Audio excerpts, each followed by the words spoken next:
साथियों, हम जिस सेंचुरी में जी रहे हैं, इस सेंचुरी में, इस शताब्दी में अल्ट्रुइज्म पर, परोपकारिता पर, परोपकारी जनों पर बहुत गहरा अध्ययन हुआ है। और इस अध्ययन ने एक सवाल खड़ा किया है, क्या जितना भी हमारा विकास हुआ है, हम सिंगल सेल से इवॉल्व होते होते ह्यूमन बींग्स की इस सीमा तक आए हैं, क्या हम परोपकारी बन भी सकते हैं या नहीं? इससे ऊपर थोड़ा सा और चले जाएं, क्या वे शुद्ध परोपकारी बनना, प्योर अल्ट्रुइज्म या प्योर अल्ट्रुइस्टिक नेचर रखना,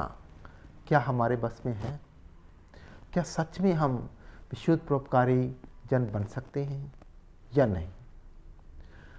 ये क्वेश्चन ये दावा भी कर रहा है कि जितनी हमारी यात्रा हुई है, जितना हमारा विकास हुआ है, कहीं न कहीं विशुद्ध परोपकारी बनना ये अपने आप में एक चैलेंज का विषय है। साइकोलॉजिस्टों के सामने और फिलोसफर्स के सामने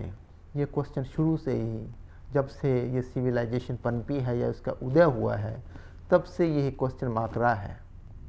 कि क्या जब हम दूसरों की सेवा करते हैं, दूसरों के काम आते हैं, दूसरों के लिए अपना टाइम और एनर्जी स्पेंड करते हैं किसी विषय में, किसी पहलू में, तो क्या बिना कुछ चाहे, चाहे वो इस लोक से चाहे परलोक से,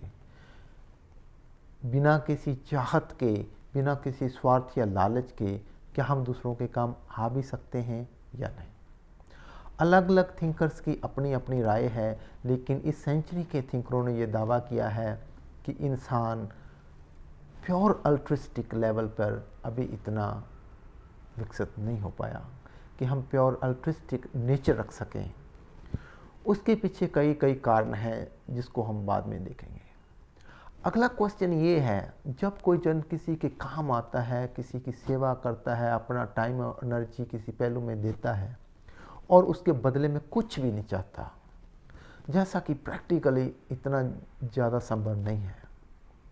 एक्सेप्शंस केस को छोड़ दे तो वो इस नेचर से हमको क्या लाभ होता है? अगर ऐसा प्रैक्टिकल हो भी पाए, तब क्या इससे कोई फ़ायदा है? अगर फ़ायदा है तो वो क्या है? इस सेंचुरी में एक तथ्य सामने आया कि जब भी हम परोपकारी होते हैं या विशुद्ध परोपकारी होते हैं या अनकंडीशनल लव करते हैं दूसरों को, या किसी भी पहलू में एनर्जी और अपना टाइम स्पेंड करते हैं और उसके बदले में कुछ नहीं चाहते, निस्वार्थ सेवा करते हैं, तो हमारे अंदर से एक हार्मोन्स रिलीज होता है। वो हार्मोन्स उस लेवल का नहीं है जिस लेवल के हार्मोन्स दूसरी एक्टिविटीज़ में रिलीज होते हैं, जैसे कि हम कोई फिजिकल एक्सरसाइज करते हैं या कोई मान या सम्मान पाते हैं या किसी पहलू में सक्सेस होते हैं। ये एक डिफरेंट काइंड का हार्मोन्स है। ये एक्चुअल में जब हार्मोन्स रिलीज होता है, जब भी हम विशुद्ध परोपकारी बनते हैं, तो वो एक्चुअल में हमारी रूह की खुराक है, हमारी लाइफ फोर्स की वो एक शक्ति है, हमारी लाइफ फोर्स का एक फूड है, हमारी लाइफ फोर्स के लिए एक एनर्जी है। और जब हम लाइफ फोर्स की बात करते हैं तो साथ में हमारा शरीर भी है, यानी कि कहीं न कहीं हम शरीर और चेतना दोनों की बात कर रहे हैं, शरीर और लाइफ फोर्स या सोल या आत्मा की दोनों की बात कर रहे हैं। जब परोपकारिता से, विशुद्ध परोपकारी उच्च वैल्यूज़ में हम विकसित होते हैं या विशुद्ध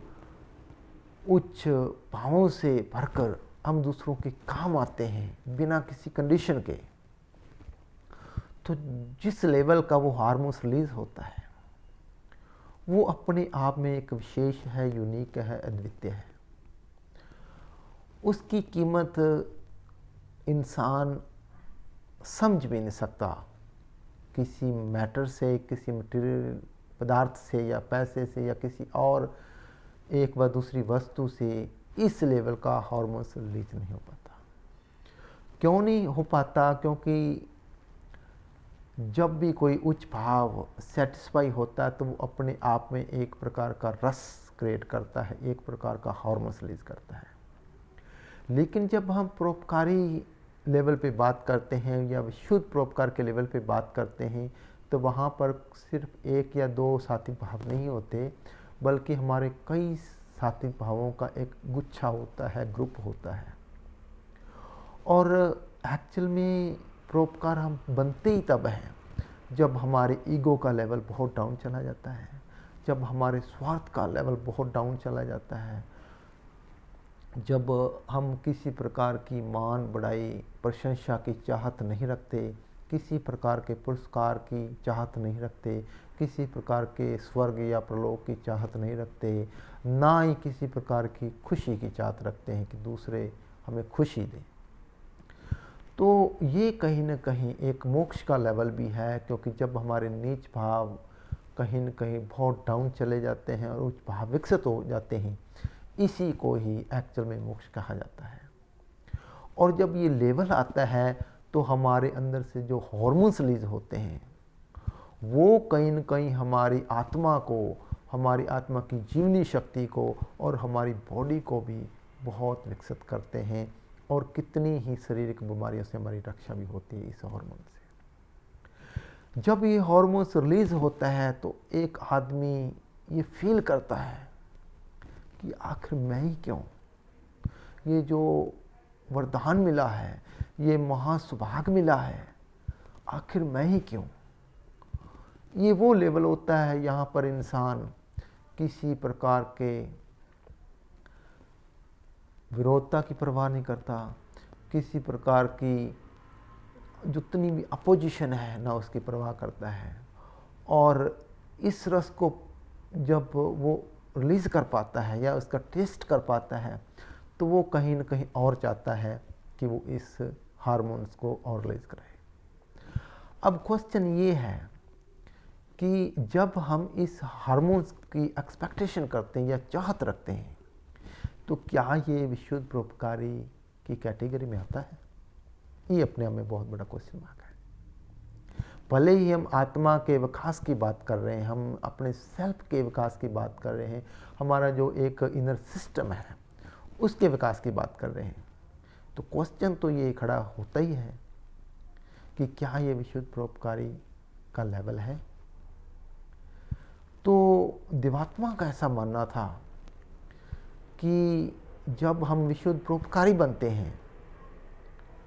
इससे हमें खुशी तो मिलेगी, सुख तो मिलेगा, एक रस तो पैदा होगा, आनंद की एक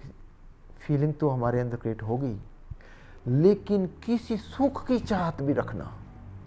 ये विशुद्ध परोपकारी के लेवल से आपको बाहर कर देगा। ये थोड़ा सा समझना इसको डिफ़िकल्ट इसलिए है क्योंकि जब हमारे नीच भाव सेटिस्फाई होते तो हमें खुशी मिलती है, और जब हमारे नहीं होते तो हमें कहीं ना कहीं थोड़ी सी तकलीफ़ होती है, हमारे ईगो को हर्ट होता है।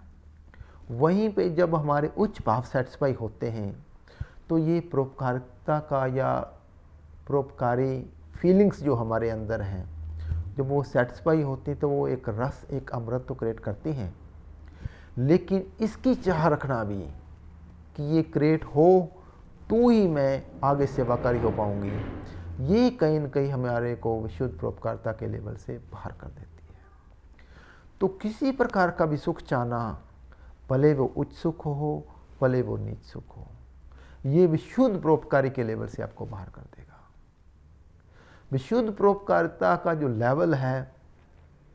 वो बिना किसी कंडीशन के है, बिना किसी सुख के है, बिना किसी दुख के है, बिना किसी चाहत के है, बिना किसी प्रकार की एक्सपेक्टेशन के है। इवन विशुद्ध परोपकारी अपनी जो आत्मा है उसको भी दांव पे लगा देता है, और ये लेवल तभी आ सकता है जब हमारे अंदर सच्चाई और भलाई के प्रति प्रेम होता है। प्रेम के लेवल से हो सकते हैं, प्रेम या लव के वो लेवल्स हो सकते हैं, अनुराग के लेवल हो सकते हैं, लेकिन जब तक आपको सच्चाई और भलाई के प्रति एक आकर्षण नहीं है, एक अनुराग नहीं है, एक अट्रैक्शन नहीं है, एक जज्बा नहीं है उस पर फिदा होने के लिए, तब तक आप विशुद्ध परोपकारी नहीं बन सकते। और विशुद्ध परोपकारी बनकर आपके हृदय से यही पुकार उठेगी